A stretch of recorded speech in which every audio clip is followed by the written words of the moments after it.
Hi, this is Steph with Belladonna Dyes, and today we're going to make a wiffle ball ice dye. Start by getting yourself some wiffle balls. I ordered these off of Amazon, and I have a link for them down below in the description box, so go ahead and check that out. And then you need to get yourself a container. So I use this little basket that I got from the Dollar Tree, and it works perfect for a project like this. And then you just want to scrunch your shirt over top of it, somewhat loosely, like the tall peaks and low valleys. I'm not sure if the wiffle balls are necessary for this because I think you could scrunch your shirt this way, but this was floating around on Facebook a few months back, and I ordered wiffle balls and completely forgot about them, and I was trying to clean up the dye room and I stumbled upon an unopened box and wiffle balls. So here we go.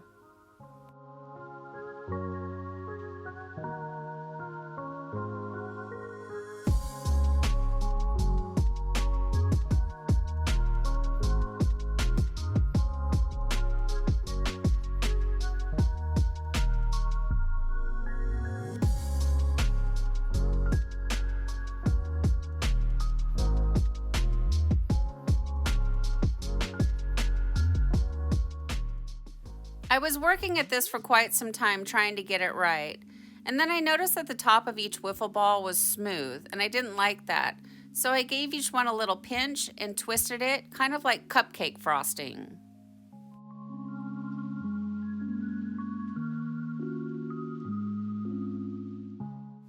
The easiest way to clean out your bins is take some of that bathroom bleach spray and spray it in there, let it sit for like 5 minutes and then hose it out, and I need to do that with all of my bins. They're getting pretty gross. Okay, so what I did is I took the basket and I flipped it over, and I'm using that as a base, and then I set this basket on top of that. I don't want this project sitting in the muck, that's why it needs to be elevated.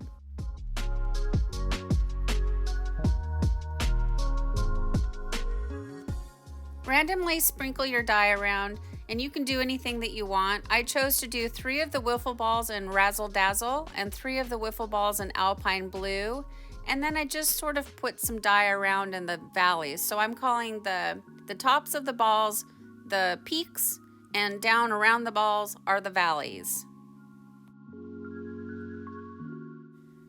Now with the Plum Blossom, I'm just filling in any white spots. Razzle Dazzle and Alpine Blue are pretty strong, and Plum Blossom might get swallowed up by all these other colors, but I'm just adding it in just for a little extra oomph.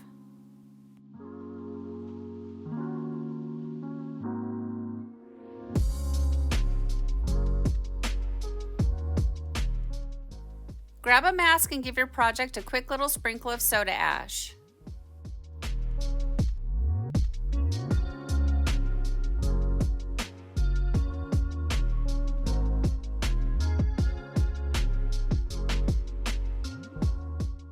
It's a good idea to wear gloves when you're adding the ice. As you can see, my hands are getting blue dye all over them.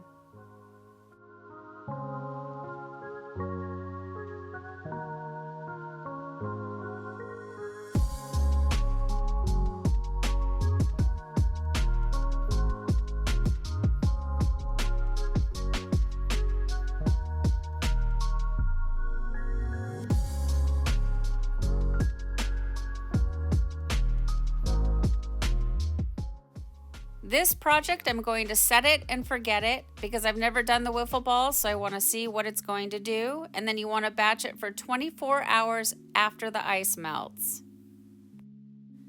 It's been 24 hours since the ice is melted, and this is what it looks like. So now it's time for the rinse out. So you want to start by using cold water to rinse away any soda ash that might still be reacting within the fabric, and then gradually increase your water up to hot and rinse until the water runs pretty much clear. From here, I take it to the washing machine and I do a plain hot water cycle. I do a second hot water cycle using Kiralon, and I do a third hot water cycle using Milsoft, which brings softness back into the fabric after the dyeing process. And then I put it in the dryer, and we come back and we see the results.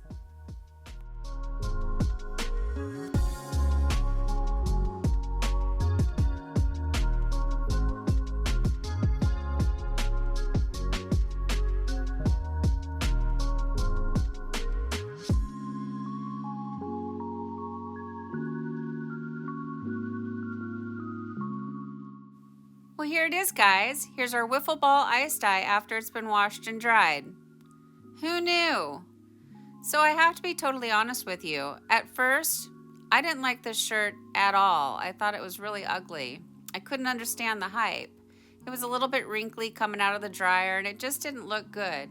It wasn't until after I ironed it and photographed it and slept on it and looked at it some more that I could see its value.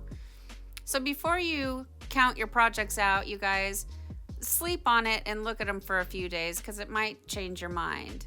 For instance, right here I see a giant peony flower, and I think it's absolutely beautiful.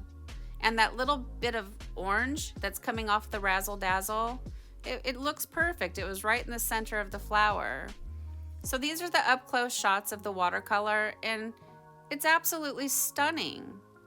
So someone said to me if Monet was a tie-dyer. Well, I definitely see the Monet-esque type qualities in this shirt, 100%. Right here I see an iris flower, and I think it looks so beautiful. I wish irises would bloom all summer long, but they don't.